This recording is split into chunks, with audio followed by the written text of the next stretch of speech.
No, she attended her apologies. Hi, everybody. Good morning, everybody. We are Go live. for it, Dewald. Yes, we are live. Thanks for joining us. It's been a little hiccup here and there, but that's how technology goes. As they say, technology is wonderful when it works. So Mitchell knows his stuff, and we will probably get his presentation during the time we're chatting. And Mitchell, over to you. I think you must just ad lib and tell us what you know. No, thanks, Dewald and Louise. And as we were saying before we started, that we have earlier this year run through the whole Vision 260 presentations. We're now sitting at the end of June. It's been a very interesting year, I must be honest, particularly from a logistics and shipping point of view, which we'll cover in our discussions. So we haven't had our normal weekly logistics meetings that we would normally have every season. Reason being is that we are engaged with Transnet on a number of platforms through the different port regions, morning meetings and that sort of thing. So it's become very cumbersome for us in terms of engaging with Transnet on these different platforms. So I thought we'd take this opportunity to link in with you guys again. We did say at the beginning of the year we'd probably run a few of these series. So we're now in week 25. So we've come through a good part of the season, the early part of the season, getting a very good indication of where we stand at the moment from where we've come. And then obviously that'll guide us in terms of where we'll go to for the rest of the season. So maybe we run this week and then perhaps touch base again in week 30 and then maybe another session in week 35. And those that want to watch this will be available online to give you good guidance in terms of what's happening on the logistics and shipping front. Yes, right. Great Mitchell, stuff. I've got everything going. We are live. I've got your presentation. You must just tell me when I should put it in. Let me just see. I must put this in presentation mode. Okay, so I think just to cover the agenda, I did receive apologies from Suria. I think because of the short notice, she couldn't get the agreement from the corporate affairs to join because it is a live session. I think there's certain governance aspects they need to cover. But she did send me a WhatsApp with the information on what's currently happening on the rail side. So when we get there, I'll cover that. But Fantastic. as you can see, we've got you guys and Dave Watts is here with us. Dave works with us for the season and covers a lot around the Durban ports and also engages with us on the various platforms with Transnet. And Antoinette is here as well from FF. And we also, I think the three of us are mostly the representatives from the fruit industry that engage with Transnet and driving logistics and shipping on the Transnet platforms. I see Dave has dropped off now, but I'm pretty sure he'll come back in now in a moment. Okay. So on the agenda, I think to start off with, I'm going to give you an update in terms of the volume. I think there's been quite a lot of discussion around this season's volume because, when we did the road shows earlier this year, there was a lot of optimism around the, obviously the volume that's going to come in with a great amount of fruit. And as we're now getting into week 25, we're starting to see those numbers declining quite radically because of certain factors which we can discuss. And the question is, what's going to happen going forward when we're now going into Valencias and Lake Mandras? And that's really the question that everyone's asking is, what's going to happen going forward? Because this huge volume that we're anticipating and the preparations work that was aligned to that, it's people are asking a lot of questions, but we'll get to that. So I think that's the first part, is just to cover that aspect in the report that I've sent you on email. I don't know if you're able to actually share it. I've got it there. You must just say when I must put it in. Yeah, let's go for it. Let's start with that report. Let me just see here. Dewald, were you able to put that on presentation mode? I did. Now it's gone back into this. Give me a second. Oh my goodness. Otherwise, I'll need to put my spectacles on because it's rather small. But I could also just put it up on my side and I could just go through it. Yeah, you must just tell me which slide I must go to, then I'll do that. Let me just see here. All right. So put it back up. Let's see if we can see it.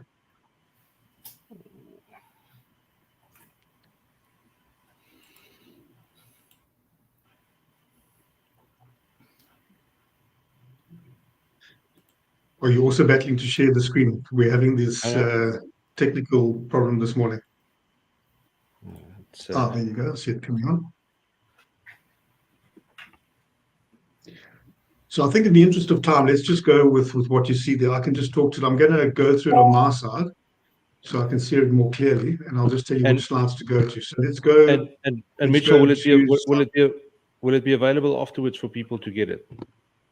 Yes. Well, this report I send weekly, so this is going to be this week's report, and this will be sent far and wide later this afternoon, if not tomorrow. So it's the week 25 update, basically. So let's go to slide number 3.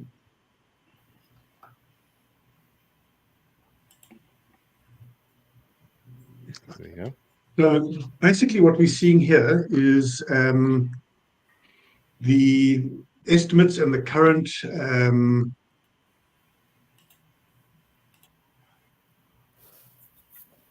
sorry, I've actually got the wrong report on my side. Just give me a second here. I've opened the wrong report. It's not your day, Mitchell. And for those watching, it's not for a lack of trying. We've been on since 11:45. But it's coming.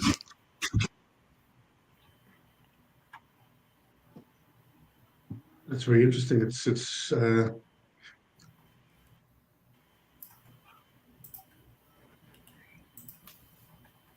No, this is very strange. Yeah, as I say, it's not my day today. So basically what we're looking at here is the season's estimates basically up to this week 25. And I've also included the initial estimates from 2024. So you can basically see, and compare from the initial estimate around March, April to where it is at the moment. And you can see that it's declined quite significantly on the first initial estimate of around 182 million cartons. It's come down now to about 170 somewhat. Well, just give me a second because I'm really battling to see your screen, and I need to open up this report on my side so I can actually see it more clearer. Just give me a second, please.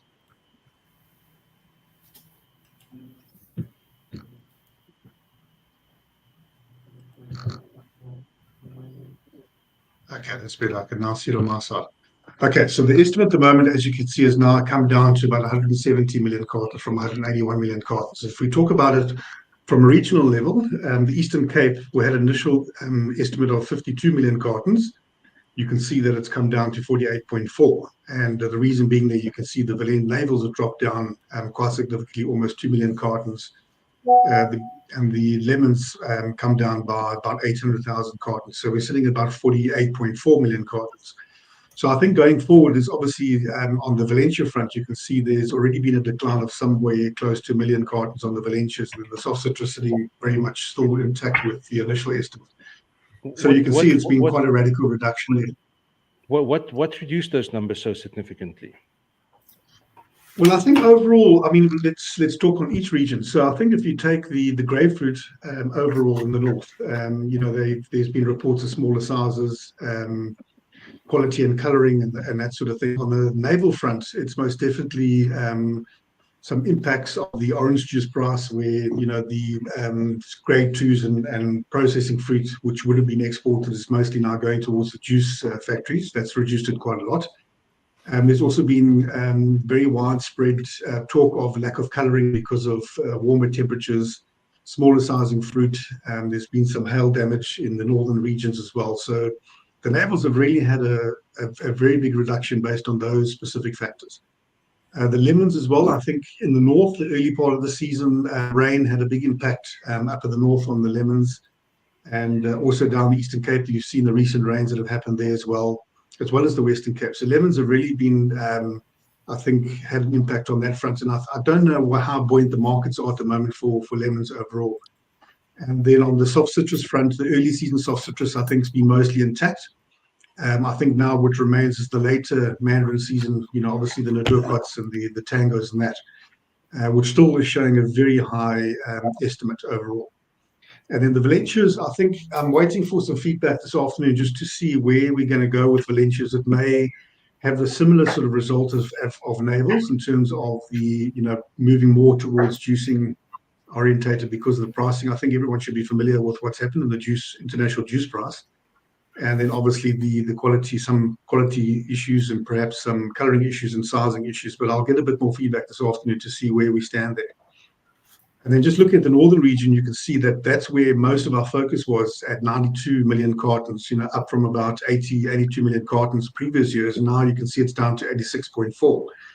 And you can see grapefruit, lemons, navels, all of it coming down very substantially.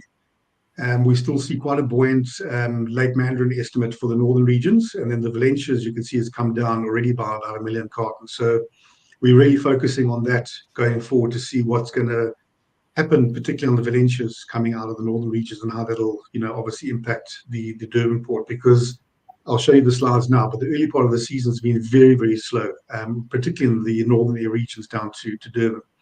The Western Cape, and you can see already there, the estimate is even lower than last year's figure, particularly on the lemon front. You can see it's slightly down, navels very significantly down, almost 1 million cartons, soft citrus not showing too much growth there.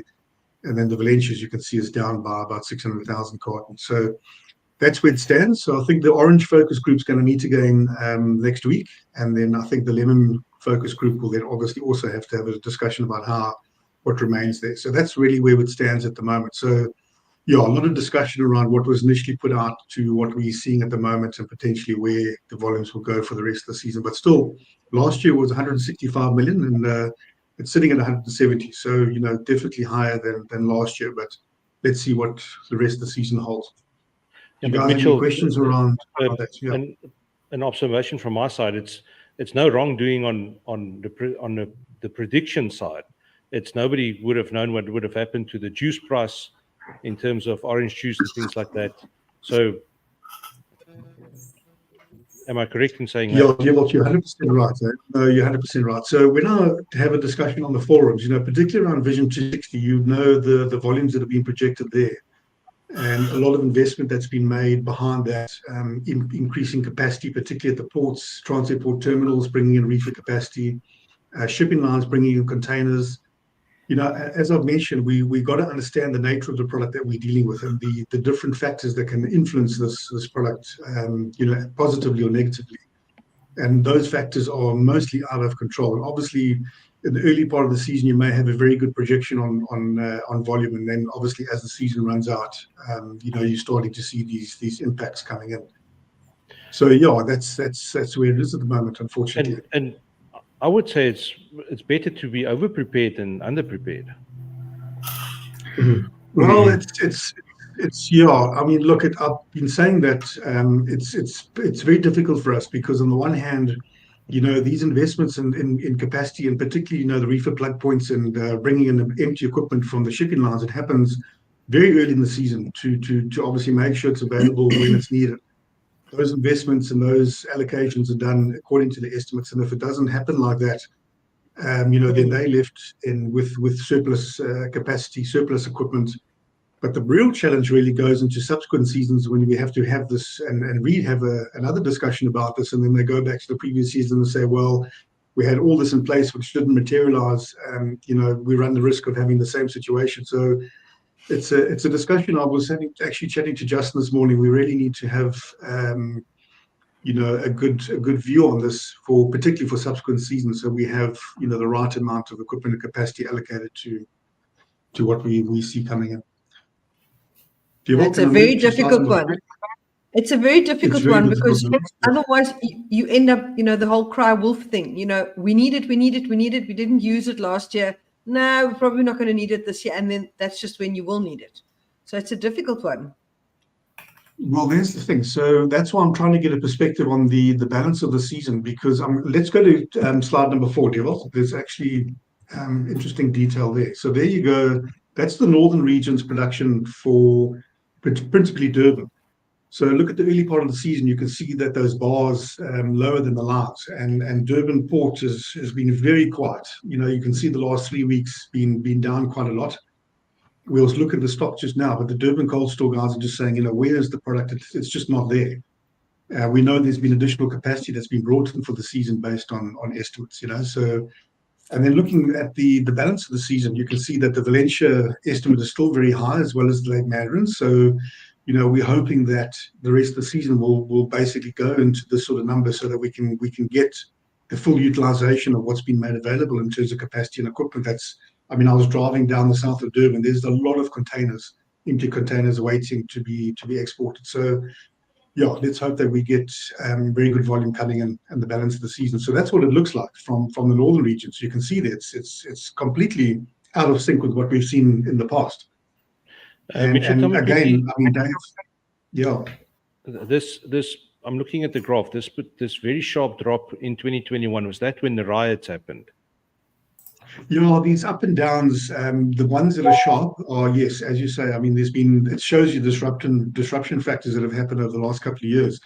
You know, there's been the early sort of April floods 2 years ago. There's been the July unrest. There was the Transnet strike. There was the cyber attack. So all of that you can see in those numbers where there's the sharp decline is there. And obviously, at that stage, we had those discussions with the northern region, in particular, to stop packing, and that's obviously showing in the data now. Okay, and this graph is for Durban itself, or is it for the northern region? It's the northern region, so it's basically for Natal, Eswatini, Mpumalanga, Limpopo, Zimbabwe. Yeah, and so obviously those guys, Botswana, we actually, yeah. So those guys literally just didn't harvest for that time when all of these unrests and whatever happened. Yeah, 100%. So I must mention, by the way, we are getting the data from Botswana now. Botswana, as you know, are exporting through Durban. It's not in the figures, but we will have it. Precious is busy working on that now to get it out of Botswana. And then Mozambique will start next year. And all those numbers will start coming into the CGA data. Let's go to slide number 5, Dewald. So the Eastern Cape has been a very interesting one. So obviously you can see there on the lemon front, in particular the green bars, that it started off very slow. Then we had that big sort of peak, early season peak. It has come down, and I would imagine that's very much in line to the rain that came in. Because, you know, the lemons, I think, are the things that you don't harvest immediately after you get a lot of rain because of the issues around the harvesting of the lemons. So you can see it's starting to rebound now, week 24, week 25. Going back up potentially to week 26 and week 27. The navels, yeah, they're doing okay out of there according to the estimates, and you can see the early citrus has also come out quite well. So we've had a very good volume run out of the Eastern Cape, and it looks like it's going to stabilize and balance for the rest. Hopefully, obviously, no major disruptions, but the rain, as you've seen in that area, has obviously been disruptive. Let's go down to the next slide, to the Western Cape. Okay, yeah, again, there you can see obviously the rains that came through there as well. Not too much of a dip as you've seen in the Eastern Cape, but navels last week and this week has been a bit low. And lemons been pretty consistent, and the early season soft citrus also quite consistent. For the remainder of the season there, shouldn't there be too many disruptions, we should see the navels continue. The lemons also coming out at the end there, and then Orange River grapefruit coming through. You can see there's been quite a big pick on the Orange River grapefruit in week 24. And then obviously the late mandarins, which are balanced against the estimate. So that basically shows you what's coming through for the rest of the Western Cape season. And then, Dewald, let's go down to the next one. This is... Sorry, that one should be hidden. Let's go to the container one. So move down to, yeah, that one. So that one's quite busy, but the unfortunate thing I must say is PPSP are still having a problem with their export data. So I use PPSP principally because the way they lay out their data, it's easier for me to differentiate by port and look at containers versus conventional. I have to really work on the AgriHub data, which I've used here in absence of the PPSP data. But you can see on the container side, if we look at the sort of green line halfway down, it's showing you Cape Town. So Cape Town, the estimate was about 23,000 containers, rebased to about 21,500. I just need to update that figure. Durban was sitting at around 56. It's come down to about 53 based on the lower estimate. Still seeing that very heavy reefer numbers between week sort of 30, week 34. Based on what you see on the production there. So that might still materialize. And Dave's going to cover what's been transpiring in Durban. It's a bit worrying should that volume actually come in, but let's see how it goes. And then in the PE area, I've looked at the AgriHub data, and it shows that from the Eastern Cape, the only volume that's been moving out of the Eastern Cape has been to the Western Cape, principally for targeting Europe and the North America. Hardly any fruit is coming to Durban from Eastern Cape, and likewise from all the regions basically. So the Eastern Cape has been moving a bit to Cape Town. That's about it. So you can see a lot of the volume is actually going straight out of the Eastern Cape, which we were hoping for. So they're still looking at a very good growth. The numbers are looking very good out of the Eastern Cape, sitting at 26, up from about 23, 24 last year. So still some good numbers coming through on containers out of the Eastern Cape, and we've seen those numbers be very good up to this point. So from 104,000 estimate containers, I brought it down to 102, and I probably need to lower that again to about 100,000 containers. So from 96,000 to 100,000, and if the estimates come down even further, that might just then get to about 96 to 98,000 containers, which was about the same as last year. So we go down to the next slide, and let's see. Yeah, so it's interesting. This one is really just a snapshot for the current week on the container terminal side. Just a high-level sort of overview on the operational status, giving indication of what sort of challenges have been emanating out of each port. And then myself and Dave and Antoinette will cover each port differently just now or separately. And then obviously giving you some stats just to show what the numbers are looking like in terms of productivity. And, you know, some of the numbers between Durban and Eastern Cape have been quite low, and obviously on the back of the equipment challenges. Cape Town's been pretty good. And then you can see some of the major equipment challenges, which we'll cover now, has been in some cases quite extensive. And you know, luckily the volume hasn't been there. It hasn't been too disruptive. But had we had substantial volume, we might have been in a bit of a difficult or different situation as we have been now. You'll see the orange bar around the PE container terminal. That just signifies that we know there's going to be some pressure at that terminal based on obviously the operational side of things, as well as and I'll cover it now, there's been a few vessels aligned to the Eastern Cape PECT port, which has put a lot of volume into that port and put stress there. So that's basically what that chart represents, or that slide. Let's go down to the next one. So this is just showing the service alignment for the current season, so we can see what services have been aligned to each terminal. This basically gives us a good indication of, you know, are we going to see reefer capacity pressure points at certain terminals based on what we know are high reefer loaders. And it's been quite well balanced at the moment. Cape Town, you can see, and Antoinette will talk to it, most of the vessels are going to the main terminal. It was a very interesting discussion around that this morning. Capacity's been very well balanced against that. No major issues there. In Pier 1, it's been also quite well balanced. Pier 2's got quite a strong focus there, particularly on the Far East and Middle East markets. But there's capacity in Pier 2 has been very good and very well aligned to that. NCT and PCT have had a bit of an issue because there's been 3 additional Europe services coming in between Maersk, MSC and Hapag-Lloyd into the Eastern Cape. And those vessels have been principally aligned to the PE container terminal. And that's where we've had quite a number of challenges around capacity, reefer capacity, and obviously gate throughput with that additional fruit. But I'll talk about it just now. They've realigned one of the services over to NCT, so it's going to hopefully balance out those 2 ports. And then the Durban Ro-Ro terminal hasn't had too much of late, only on ad hoc basis, as well as the Cape Town MPT terminal. So that's just an overview of the service alignment for the current season, or as it stands at the moment. Let's go to the next one. This slide just basically gives you a snapshot of what is the actual vessels that are waiting outside our ports. Now, we've obviously had a lot of discussion about this in previous sessions with you guys, and we have unfortunately seen actually, it was looking very good up until about a month ago. Durban only had a few vessels. Cape Town was clear. NCT was clear. Now, with the challenges that Dave's going to highlight just now in Durban, we can see the numbers going back up again. Some quite heavy delays there, unfortunately. And it's just unfortunately we're not getting through this as a country. You know, having container ships taking this long to move through the port system. You would have seen the latest results from the international. The World Bank showing us still not very good in terms of the international status of vessels. Yeah, we've got to see this change very quickly. You know, and it's just not changing, and we know that because of the challenges around equipment. We're going to cover that now, but still, yeah, it's very concerning that we're not seeing the back of this. Let's go to the next. I think should close off now with some stock, AgriHub stock. Yeah, so let's go to the next one. So AgriHub have got information coming from cold stores around their stock levels. And you can see, in particular for Durban, I mean, if you look at that number for what it shows at the moment, 20-something thousand pallets. Historically, Durban would normally have about 50, 60, 70,000 pallets in stock.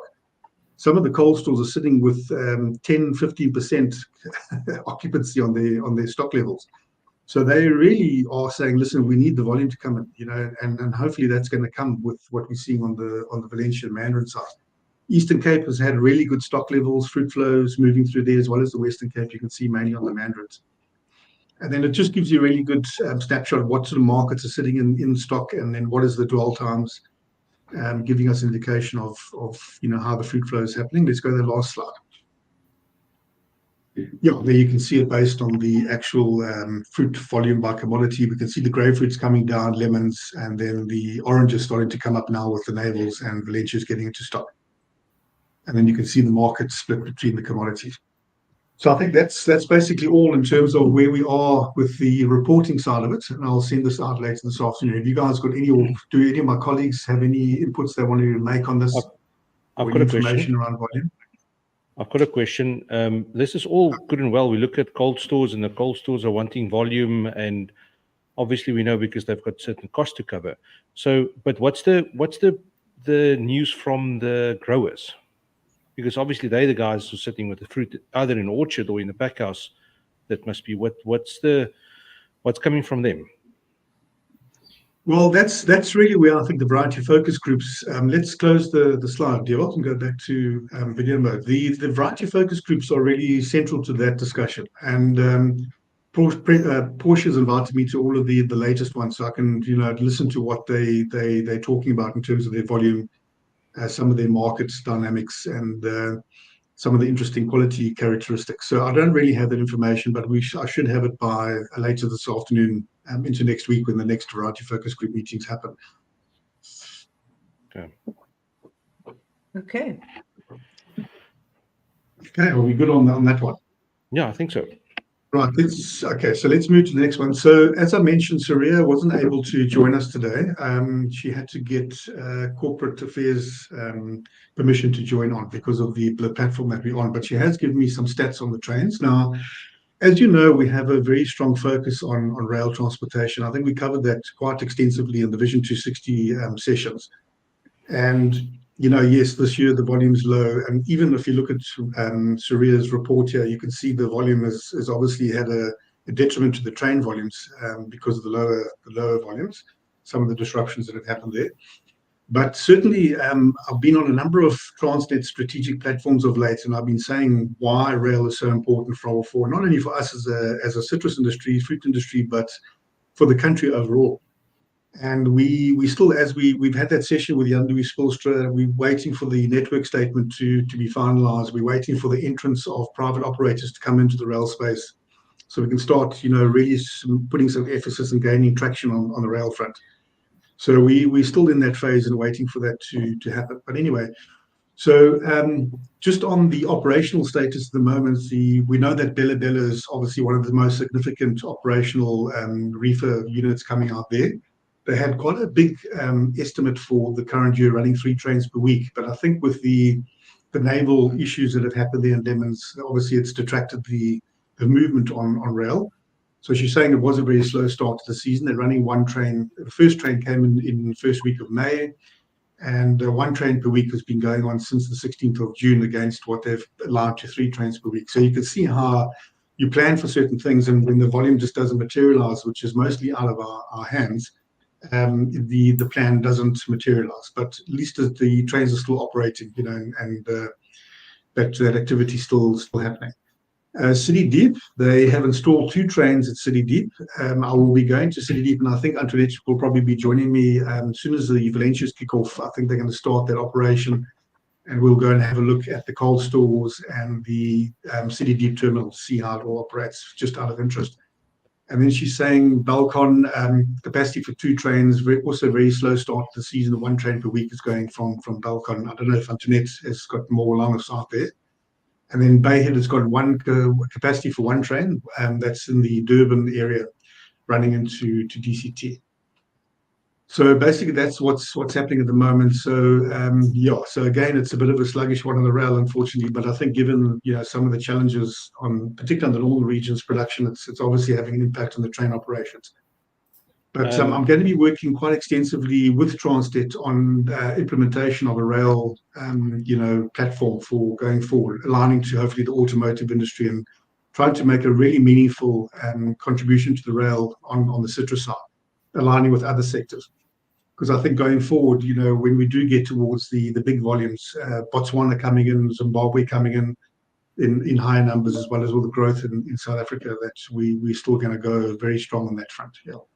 Any questions around rail? What has happened with the privatization part? Has there been a lot of interest regarding that?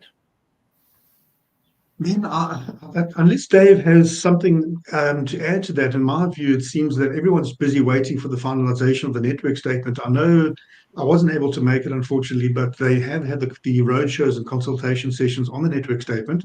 There's a lot of challenges around that, Dave, as you all know, and I suppose we're all waiting for this whole process to be finalized so that we can start seeing what is actually going to happen and is it going to be feasible, sustainable running trains as a private operator if the network is going to be costing quite an excessive amount if we look at the current network statement and the infrastructure manager's rate request.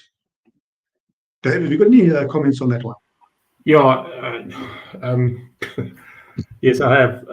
But you've really covered it. The original network statement and the maths that was done in terms of how they arrived at numbers was completely out of line. I think it came in at about 21 or 22 cents per ton per kilometre, and it was just absolutely out of any possibility of that being an economic way of running of operating on the railway line. So they've had to go back and re-look at it. I think largely there are two issues there. One is the very substantial amount of debt, which when you look at the way in which the methodology of arriving at a number of a revenue requirement comes down to, when you include debt and this huge amount of debt that hangs over the overall organisation, and then on top of that, estimates of an asset-based value, which was, in my mind, absolutely through the roof, of 250 odd billion rand as an asset base. Those are all applied to the methodology, the debts and the asset base. Bore you with the way it works out. But at the end of the day, that comes down to a figure that's untenable and it can't work. So private sector operators are obviously going to say, we're not going to pay that much, so come back with another number, which will be substantially lower. And then, of course, they will then be in a position of, does this work for us? My own thoughts are their asset-based valuations are absolutely not true. So they need to adjust that downward, and then they might be able to get to sort of per ton per kilometre rates that are valid for a private operator, because you can't pay that to use the permanent way, and on top of that run a railway service as well. So we'll just have to wait and see what they come back with, as you said, Mitch. Thanks. So if I understand it correct, Transnet wanted to charge the rail operators 21 cents per ton. Yeah, no, they didn't. That was the number they came up with. They weren't saying this is what we're going to charge. They came up with this number after they'd done all the maths and using a standard sort of utility methodology, very similar to the one that the port regulator uses for the National Port Authority. In fact, almost identical. But the numbers you put in it will obviously result in something that comes out at the bottom. And what came out of the bottom was a roundabout, over 20 cents per ton per kilometre. So you just do the mental arithmetic, that becomes something fairly hairy if you're running trains with 50,000 tons on board and you're going 1,500 kilometres. It just didn't work. It doesn't work across the board. So they've had to go back and rethink that. And they realised that. I think they understood, whoops, this isn't going to work. So now we need to relook at it. But at the same time, they need to relook at to arrive at a number that's going to work for them too. So we just wait and see how that comes out. But I'm not aware of any definite moves towards private sectors putting their hand up and saying, yeah, we're very happy and we'll start working with TFR on that. So we just have to wait and see. Dave, if I can sorry, Antoinette, go for it. No worries. We presented at the rail network statement, and two interesting things for me was that Professor Jan Hohenga said that we need to get this up and running, and traditionally governments cover part of the rail funding as they do with road. So it seems in this instance, government decided they want this debt paid, and the infrastructure, most of it built between 1910 and 1940, has already been paid off. So now we don't want to pay for the same thing again. I think from our side, we wanted to highlight that it's important to make sure the ports can handle the slots that Transnet is selling, because right now we know the ports aren't fully stocked with equipment. We also need short haul, which in our view adds the most value in rail in certain areas, to be cost competitive. And generally you'll find that rail only becomes cost competitive after about 200 kilometers. So near port, that we need to change. Thanks.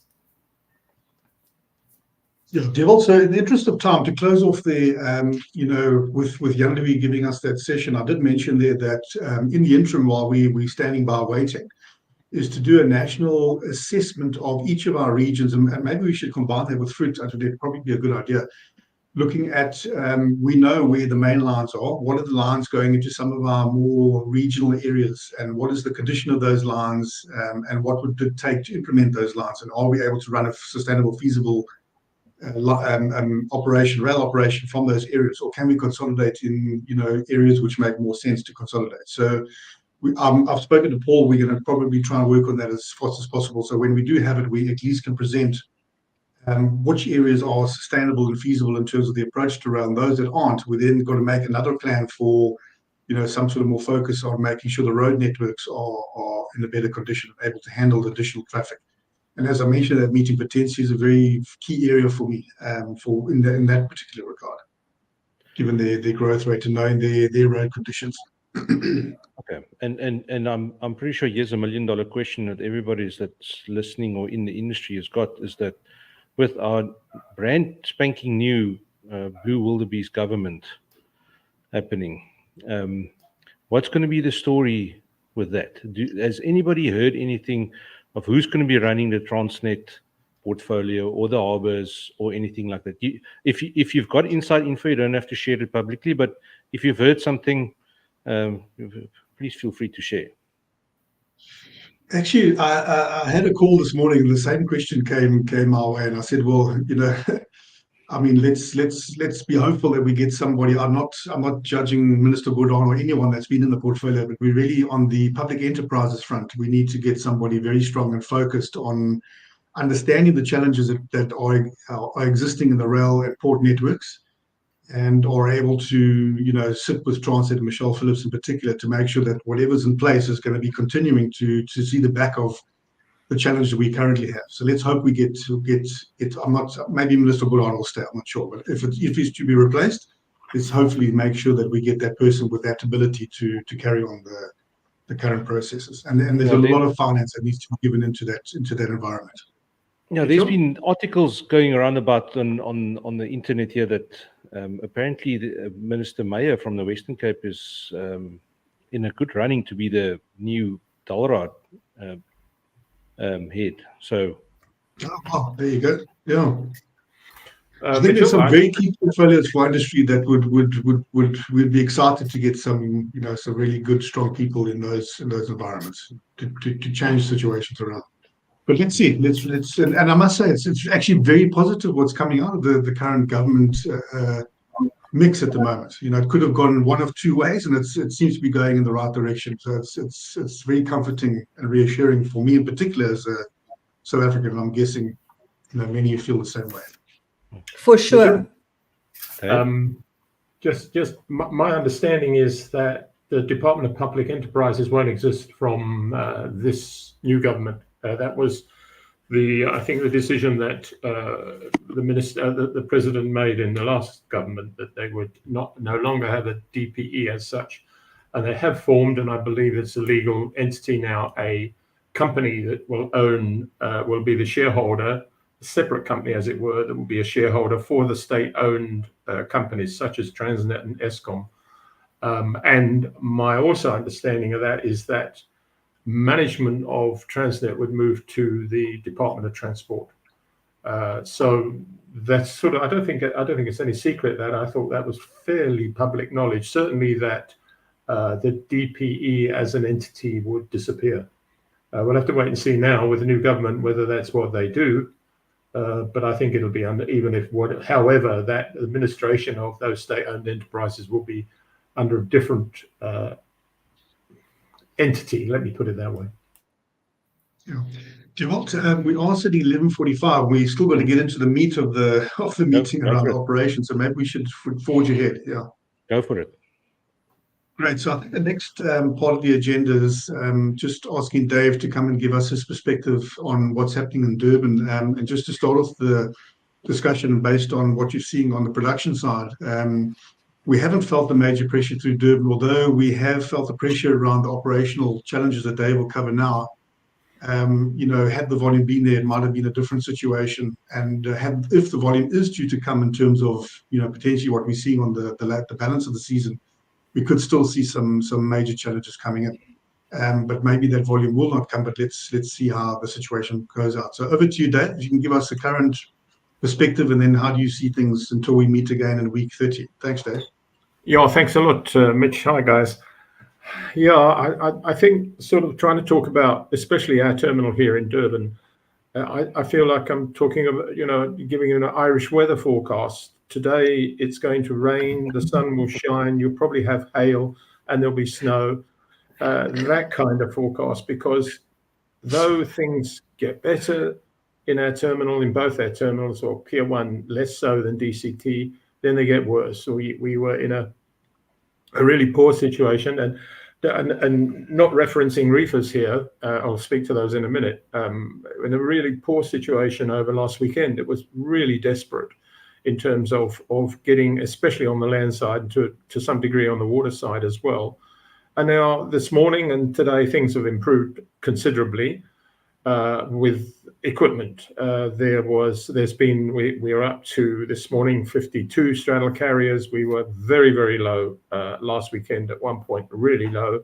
And it just means, without the right equipment, we simply are not going to be able to run things on a broader sense. And I'm referring there to the whole organization. We've got, again, this morning, we've only got 3 berths operating at DCT because of dredging 202. Just to give you a really current situation, it should be finished tomorrow and a vessel can get in there and start working. So generally just a limited number of cranes operating because one berth is out, but we should be back to 10 or 11 cranes, which is substantially less than probably they would require, except of course we have berth 205 out, which was originally going to be deepened. Well, it is ultimately, and it's out as a berth and has been for some years now. So, and this morning we were promised, no promises ever really, that we could probably ramp up straddle carriers to 55 to 60 over the next few days. We then see, I think, any backlogs begin to drop down and the situation be at least reasonably stable. That is not enough straddles for the operation as it stands. And the quality of straddles in particular, as some of them are actually relatively new and they've really had some difficulties with them, especially the ones that came from the ZPMC, the Chinese company. They're not very happy with them. They do have orders on place for a new batch, completely new batch of, well, not 22, I think, or 20 odd new straddles from the company Terex, which are a European-based company. So we're looking forward to that, but it's not going to be here in time for our season. So generally, the port's been very, very worrying. But right now, it's running reasonably better at DCT. Certainly a big improvement over last weekend. We've got plenty of and as back to the reefer story directly, because we haven't had the volume, at the end of the day, not really been a lot of problems with reefer. There's plenty of plug points available. DCT have 2,200. I think, roughly speaking, about 58% of the ground slots were occupied and about 50% of plug points this morning. So we've got more than ample reefer capacity space there.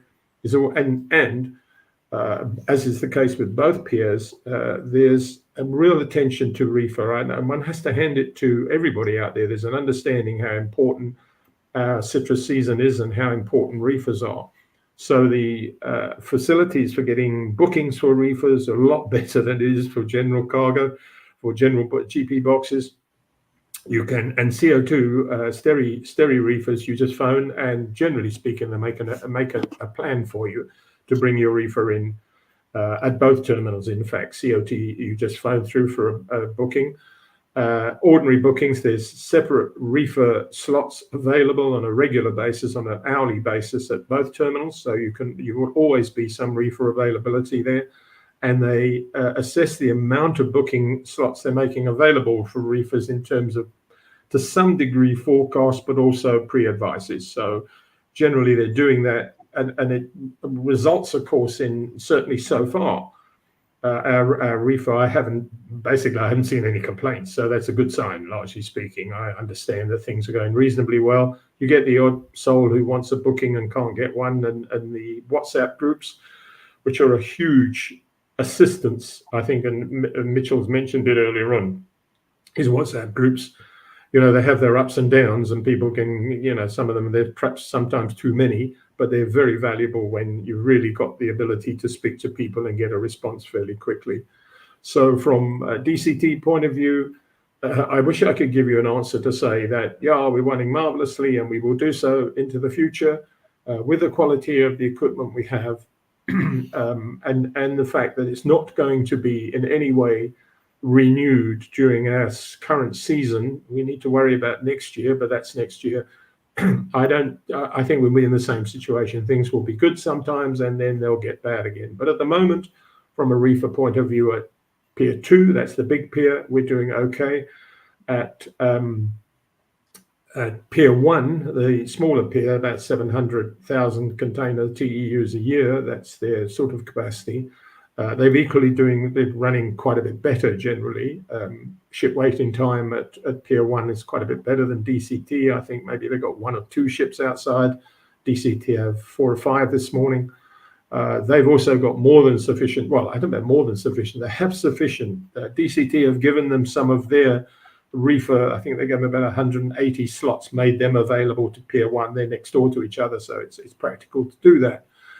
So Pier 1 have more than sufficient capacity. They've got 1,222 power points, and I think this morning only 350 were occupied with any kind of reefer, but the bulk of that was export reefers, of course. So in general, there's a real concern. I think Mitchell made the point, and we can't pretend it isn't. We can't put a smiley face on it, much as I would like to. We expect to see difficulties, and when the peak, hopefully the peak, and obviously from an industry point of view, we want to see this peak in a couple of weeks or in a month really start flowing. Everybody does. Your cold stores, everybody's involved in this, wants to see this business. We put the investment in, and we want to get a return now. And we've really got to hope that the performance and equipment holds out during the season in both terminals, in particular at DCT. I've got nothing else to add, Mitch, and I've spoken for about 8 minutes, which is usually long enough. Yeah, no, Dave, I think you've covered it quite well. So I think the outlook really risk remains a risk based on what you just outlined on the operational side of things. I mean, the cranes have also had some issues there across the board. RTGs at Pier 1, but as you say, it's like an Irish weather forecast. It's up and down, continuously. So I think just to close off in Durban is the specialized reefer ships into Europe and Russia are still going. There's about 1 or 2 ships a week coming through there as well. And Japan has had 3 vessels sail, and I believe there's a 4th one which will be coming in quite soon. So that's basically the Durban in a nutshell. I don't know if you guys have got it. Let's park the one with a Pier 2 partnership for maybe the next meeting. I think everyone should be well aware of the current process and what's happening there. Have you got any burning questions around Durban, Dewald or Louise? Otherwise, I'm going to turn it around and maybe ask Antoinette to come in for Cape Town. The partnership was the question I had now. Exactly. Yeah, let's the same one. We can talk about that later. We're running out of time. Yeah, no, for sure. But as we are eagerly awaiting that process, and as you know, we've been engaging with them. Antoinette, are you happy to come in for Cape Town? Yep, no problem. Great. Dewald, I just got a few snapshots that I emailed to you. If you can assist me, please, In the meantime, I can just start high level. I think, as Mitchell said, things in Cape Town comparatively, definitely on the quieter side also, except I think for last week when we had ship to shore challenges and RTG breakdowns. We find that the vessel stacks or the reefer stack is not fully occupied. It was 31% this morning. I think from a break bulk point of view, we are looking at 12 at the beginning of the season to North America, and we'll follow up if that has increased or decreased. And then, of course, Cape Town is not just citrus. So if we look at total containers exported via the container terminals, between week 13 and 25, we are actually up 200 containers. So no major movements. We can see the POM is starting to trend down, citrus starting to trend up. We mentioned the world ranking. So just a quick snapshot there, South African all in the last portion. There's been discussion, of course, that there is missing information, etc., etc. So the one thing I do agree with is if you want to measure something, measure it properly. I don't think Transnet is implying that we'll move up hundreds of spaces, but I think fair treatment is needed. Who's in the first place? Oh, no, I didn't go that high. That's 400 spots up. Okay. No, I'm just curious.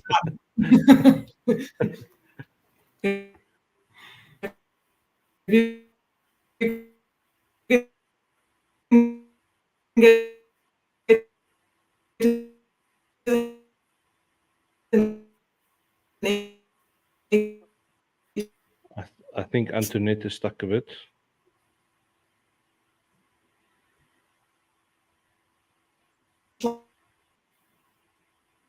Antoinette, we're having difficulty hearing you.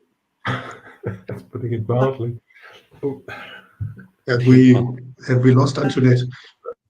Okay, maybe I should just quickly cover the Eastern Cape and we'll wait for Antoinette to get back on. It seems that she's having some Wi-Fi issues there. So I don't have got anything to display. I think in a nutshell, the Eastern Cape ports have also had their fair share of some problems. Also at the PE container terminal and the NCT container terminal. I think, as I mentioned earlier on, the big challenge in the Eastern Cape has really just been about the apportionment on the vessels to more towards PECT, where they just really didn't have the capacity to handle that sort of volume. And, we could see that on the charts, and obviously it put a lot of pressure on the reefer plug points, which ran out one or two times a few weeks back. Where the challenges have been quite, as you've known, been quite challenging as well. And wind is obviously a big factor in that environment.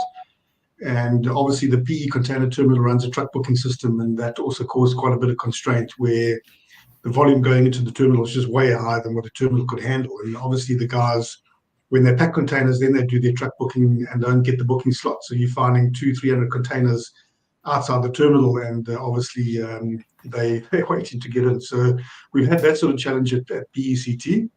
But I think now one of the vessels, the Maersk Europe ship, has now moved over to NCT. So I think it should be well balanced now at PECT. We might find isolated cases here and there where there may be a heavy run of containers, and then obviously the restriction on the number of trucks they can handle in. But I see on the WhatsApp groups they've as Davis pointed out, Transnet overall have been very focused on the citrus industry, and we've seen it right down to the operational level at the terminals, and giving priority to reefers and opening up the slots when they know they're quiet, and making sure they, putting a lot more dedication into it. So that's been the PECT front, and also had some challenges around equipment. They've got one lever crane, a knoll crane, which is quite old, giving them a lot of problems. They've got a mobile harbour crane, which is there as well. All of them have had some technical issues, but back in operation at the moment. So again, across all the ports, it seems the volatility in equipment just remains. And we're hoping that Transnet will get on top of the technical challenges on the equipment side. And then they've also had some failures of their straddles on the short side as well, but mostly stable. Then going over to NCT, they don't run a truck booking system. So you also find that the influx of trucks going in there can maybe overswamp them, and they find quite a long queue that they've got to get through. The equipment has not been as challenging, I think, as the other ports. They've done some good maintenance on their shore cranes, their RTGs. They've got quite a good mix of RTGs there, keeping them stable. We do find, though, that the reefer plug capacity does become a challenge, because they have a very unique setup with the way the reefer plug points are put out in the terminal. aligned to each berth. So they have a restriction in terms of how they can actually put the numbers in. Although they have 1,200, 1,400 plug points, they get to say 60, 70% of ground slots, and then they've got to shut it off because they can't actually access them, or it becomes too much of a hindrance for them. The big challenge we've seen at NCT is the transshipment containers coming in. Sometimes it goes to 30, 40% of overall, just transshipments.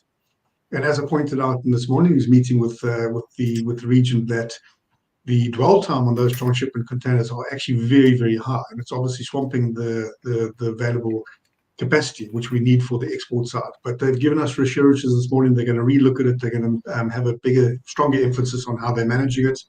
And hopefully we won't get into those difficult spots on the capacity side. They were about to bring in additional slots, and we had a discussion about it. And based on the lower estimates coming from the region, they've put it off slightly. And luckily we did that, because it was going to come at an excessively high amount of money. And I was very concerned they weren't going to get utilization. That was going to be detrimental to us for subsequent seasons when we had to motivate for them to bring in additional capacity. So I think the outlook remains for me a bit stable, unless major disruptions do come in, a major failure of equipment. But we should be comforted that we're doing quite well. Then, as I say, with the 3 Europe ships that are coming between MSC, Maersk, Hapag-Lloyd, we've seen quite a good flow of Europe directly from the port outwards, and good flow coming out of the ports where they're not diverting so much into Durban and Cape Town as what we've seen in the past.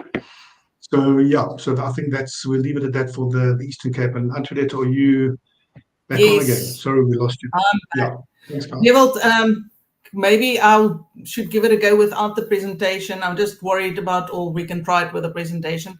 I don't know if the guys heard about Oscar. So from an acting position into a permanent position in regional executive, it means Mossel Bay, Saldanha, and Cape Town that he looks after. We find him to be very open and engaging, and even on a strategic level, we've had long conversations as to where he sees the port going. So very encouraging there. Devalt, if you can go to the next slide. Thank you. So if we look at Cape Town, the waterside moves measured in TEUs, so 20-foot equivalent units. Volume through the port has not been that high. We did in the last few weeks actually see vacant berths. We are seeing definitely very fewer vessel calls. And when we asked the port about it this morning, especially MPT that's dead quiet, they actually mentioned that they want to engage the shipping lines and find out what is going on. A lot of this is being blamed on the Red Sea, where vessels are deployed. We've heard that Singapore is congested, and all this just adds to vessels being occupied elsewhere. On the upside, we do not seem to have equipment challenges in Cape Town. I think over the weekend, 600 reefers discharged. So definitely encouraging there. Productivity, a little signs of life, but as soon as the productivity started to increase, the ship-to-shore cranes started having heavy breakdowns. And what the port has done is they've got 2 permanent Liebherr guys on the ground to attend to the cranes. They assessed all the cranes and put in a spare parts order, very specific. And then they also got a guy out from Germany. There was one crane they just struggled for a long time. So if we look at equipment, RTGs, those long-legged spider ones, 17, that's when we had problems last week. On average, we're sitting with about 24 out of 30. 7 second-hand haulers were discharged off the Seaspan Tokyo. They are getting new tires, and they're replacing the radios and just double-checking everything before putting them into the fleet. So currently, we're sitting on 42, 43 haulers. We're going to go up to the required minimum of 49, 7 trucks per ship-to-shore cranes. And then the ship-to-shore cranes, at a stage we're sitting with 5, really not where you want to be. So despite best efforts, you just cannot reach your targets. Next slide, please. MPT, as you can see, hardly anything happening in week 23. We're still waiting for the week 24 reports. We took Transnet out to a pack house yesterday. We are busy mapping processes to, when you don't have equipment, you can't manage a port like it's a normal functioning port. You have to look at it different. You have to have backup plans, and you have to look for certain efficiencies. So yes, of course, the GCH of 20, when you discharge a lot of empties, you generally do that very fast. Next slide, please. And then just wind and fog delays. Typically this time of year, we do not have a lot of delays. Same time last year, we had a lot of ranging. I remember due to adverse weather, vessels went to hide out in St. Helena Bay because they could not berth, and the It was just dangerous conditions around Cape Town. So we're definitely just seeing calmer things at the moment. So that's it from my side. Thanks. Yeah, Thank thanks, you. Antoinette. So I think that basically gives you a current sort of scenario around the ports. As you can see, you know, we say it does kind of remain volatile. And yes, I see Pala put them in, and I was actually just going to say, Pala, I forgot to mention that the conventional vessels moving between Durban, PE, as well as Kucha, are moving out now to Russia as well as into Cape Town. So it's really encouraging to see that mode of shipping still very much intact and moving product into those regions. I'll leave Maputo for the next one for week 30 because it is a bit slow in Maputo. We've got a focus group that we have with Maputo. We should be meeting hopefully this week or next. A lot of emphasis around Maputo. Maybe we can give you an update on what's happening there in week 30, but it's definitely, I think, it's on the back of what we're seeing on the production side, a bit slower than what we anticipated, but that may change. Antoinette, just on the Cape Town side, thank you to the Summer Citrus Program, Suhana, for sharing the data. You know, just in terms of the North America or the American program, we do just keep a bird's eye view on it. We know that it's got its own strong focus, but we just, you know, in terms of the discussion with Transit, we kind of just keep that in the back of our minds, making sure that it's going to run properly. And most of the American vessels are now calling it the main container terminal. I'm glad you asked that question this morning, Antoinette. So it's running smoothly. There's good capacity availability at the main terminal for, you know, obviously containers going to America. So yeah, I think just to close off, Dewald, are there any questions that you guys have around the ports? And then I've just got one or two things under general, then we'll close off the session. No, I'm good to go. You're on mute.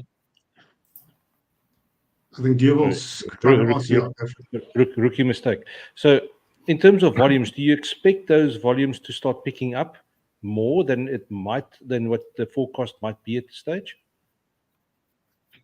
Well, we know that Valencia's, you know, they've had a bit of a lower yield from the north in recent years, and I think the yield may come in stronger, but we've got to just see what happens on the orange juice pricing. Is that going to be a very big draw card for growers to try and capitalize on those prices? I think the mandarins, certainly with the extensive plantings, will probably still see growth across the board. So I anticipate volume should go higher than what we've seen up to this point, particularly the northern regions. I would be surprised if we see that current sort of trajectory just flattening out. It's going to be an increase, but to what extent is, I think, the important question we need to ask.